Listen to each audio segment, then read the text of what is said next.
안녕하십니까 성도 여러분. 오늘은 넷째 날 3월 8일입니다. 수요일.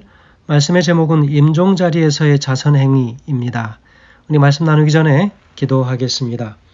하늘에 계신 아버지 하나님, 오늘 우리가 이 말씀들을 받아들일 때에 마음에 약간의 부담이 있을 수 있지만, 그러나 이 말씀들을 우리가 순종함으로 하나님께서 우리에게 주신 축복들을 하나님의 사업을 위하여 혹은 하나님의 자녀들을 위하여 쓰임받을 수 있도록 우리의 마음들이 미리 계획되어지고 준비되게 하셔서 미리 많은 문제들을 해소할 수 있는 지혜도 허락하여 주시옵소서.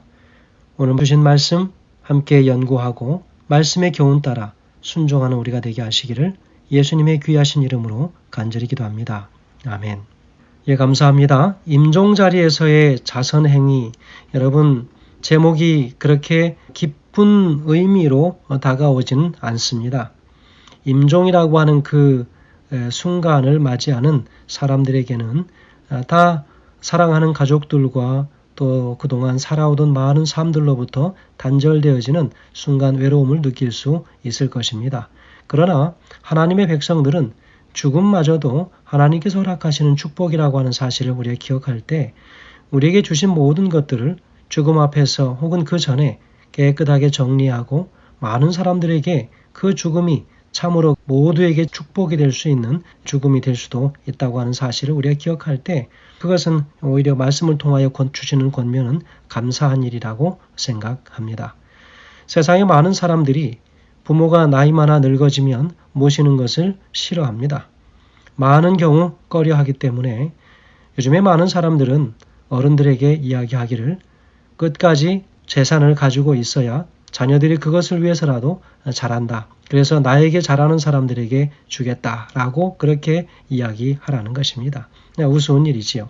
그러나 한편으로 보면 사회에 심각한 문제가 있음을 우리가 볼 수 있겠습니다. 그러나 무엇보다도 그리스도인들에게 있어서 그 일은 우리가 미연에 방지할 수 있는 일임을 우리가 기억하고 오늘 말씀들에서 통해서 보여주시는 이 교훈과 또 이 가이드를 우리가 잘 듣고 또 순종할 수 있는 심령을 갖는 것도 우리 하나님 앞에 감사할 일이라고 생각합니다. 돈은 가지면 가질수록 힘을 사용하고 싶고 또 욕심이 더 많이 생기기 때문에 종종 더 많이 가진 사람들이 더 많은 욕심 때문에 문제를 일으키기도 합니다. 그러나 하나님께서 주신 이 재물은 하나님의 성도들에게 특별히 축복이 되어야 되는 것이지요. 하나님의 청지기들은 살아있을 때나 죽음을 앞두고 있는 그 상황에서나 혹은 죽은 이후에도 모든 이들에게 복이 되어야 합니다. 오늘 주어진 네 성경절들에 주시는 의미들이 있습니다. 디모데전서 6장 17절에 우리가 세상에 아무것도 가지고 온 것이 없음에 또한 아무것도 가지고 가지 못하리니 라고 이야기하고 있습니다. 고린도후서 4장 18절에서는요. 보이는 것은 잠깐이요 보이지 않는 것은 영원함이라. 잠언 30장 8절에서는 기록합니다. 나를 가난하게도 마옵시고 부하게도 마옵시고 오직 필요한 양식으로 나를 먹이시옵소서. 전도서 5장 10절에서는 은을 사랑하는 자는 은으로 만족하지 못하고 풍요를 사랑하는 자는 소득으로 만족하지 아니하나니 이것도 헛되도다 라고 기록하고 있습니다. 세상의 덧없음을 이야기하지요. 가지고 있는 세상의 재물은 한계가 있다고 하는 것을 이야기합니다. 참으로 정직한 것은 가지고 온 것이 없으니 가져갈 것이 없다고 하는 이야기지요. 나를 가난하게도 마옵시고 라고도 이야기합니다. 부하게도 마옵시고 모든 것을 적절하게 욕심을 내지 않고 살 수 있도록 해달라고 이야기합니다. 대부분의 사람들은 은을 가지면 금을 갖고 싶은 것이지요. 금을 가지면 다이아몬드를 갖고 싶은 것입니다. 작은 집에 살면 좀 더 큰 집에 살고 싶고 좀 더 큰 집에 살면 아주 큰 대궐에서 살고 싶은 마음이 사람의 마음일 것입니다. 그래서 사람이 죽을 때가 되어도 자신이 가진 재물에 대하여 욕심을 놓지 않는 것 같습니다. 미리 준비하지 못해서 죽을 때에 그 임종을 기다리고 있는 많은 그 유족들에게 서로의 갈등과 그 눈치들을 보아야 하는 것이죠. 무엇 때문에 그럴까요? 그분의 죽음이 안타까워서가 아니라 바로 그 재물 때문에 그런 것이죠. 오늘 여기 주어진 이런 여러 상황들을 통해서 우리가 세 가지를 분명하게 기억해야 할 것이 있습니다. 없어질 세상 재물에 지나친 가치를 부여하지 말아야 할 것입니다. 두 번째는 지나친 부와 빈곤은 하나님을 오히려 멀어지게 한다고 하는 것입니다. 지나치게 가난해도 하나님을 섬기며 살아가는 그 마음의 여유가 없어지는 것입니다. 지나치게 부하여도 하나님을 멀리 하게 됩니다. 자신의 부를 자기가 더 많이 움켜쥐기 위해서 그렇습니다. 돈은 벌면 벌수록 만족이 없다는 것도 우리가 기억해야 합니다. 여러분이 세 가지의 원칙을 기억한다면 하나님께서 언제 우리를 부르든 그리고 이 땅에 얼만큼의 삶을 우리가 살든 가진 재물에 관하여 그 이상의 욕심을 갖지 않게 될 것입니다. 교회증언 5권에는 154페이지에서는 네 가지의 것을 강조하고 있습니다. 나는 많은 사람들이 사업에 바치지 않고 붙들고 있으면서 죽을 때 자선하게 될 것이라고 그들의 양심과 타협하고 있는 것을 보았다. 두 번째는 그러나 임종시로 한정된 자선 행위는 그리스도께서 그분을 따르는 자들에게 요구하시는 바가 아니다.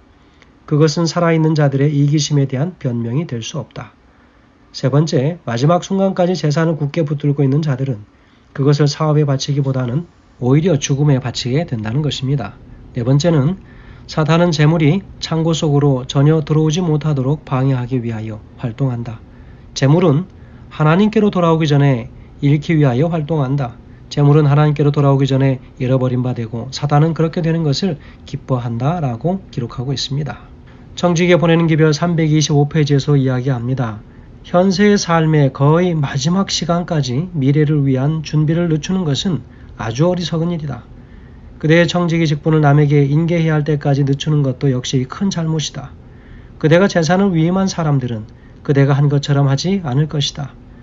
어떻게 부자가 감히 그렇게 큰 모험을 하겠는가? 재산 분배를 임종시까지 기다리는 자들은 하나님보다는 사망 자체의 그 재산을 양도하는 것이다 라고 기록하고 있습니다. 청지기 보내는 기별 35페이지에서도 이야기합니다. 우주에는 우리의 보물을 쌓아둘 곳이 단지 두 곳뿐이다 라고 이야기합니다. 하나님의 창고와 사단의 창고밖에 없다. 그리고 하나님을 위한 봉사에 바쳐지지 않은 모든 것은 사단의 편에 두는 것이며 그것은 사단의 사업을 강화시키는 데 사용된다 라고 이야기하고 있습니다. 성도 여러분, 오늘 우리에게 주어진 많은 것들 우리가 살아있을 동안 열심히 잘 가치 있는 일을 위하여 활용하는 것 중요하지만 그러나 우리의 생명이 다할 때 그것들을 바르게 처리하고 미리 계획하여 모든 일들이 하나님 앞에 영광이 될 수 있는 일을 위하여 계획하는 일은 참으로 중요하다라고 생각이 됩니다. 오늘 주시는 교훈은 사단은 돈의 유혹을 통해 우리를 파멸로 이끌고자 하지만 우리는 하나님의 능력에 힘입어 유혹을 극복하고 지혜로운 청지기가 되어 원수의 저주를 물리쳐야 한다라고 기록하고 있습니다. 오늘 우리에게 주신 이 기별의 말씀들을 기억하고 하나님께서 이 우리가 가진 그 재물을 탐내셔서가 아닙니다. 하나님은 모든 것의 주인이십니다. 그러나 사람이 사는 많은 삶 속에서 서로가 행복하고 아름다운 그 마무리가 될 수 있도록 말씀을 통하여 오늘 우리에게 새로운 지침을 주시는 것임을 감사하면서 오늘 하루 하나님께서 주시는 말씀 기억하며 순종의 길로 우리의 발걸음을 옮기시는 하루가 되길 간절히 소망하면서 말씀을 드립니다. 감사합니다.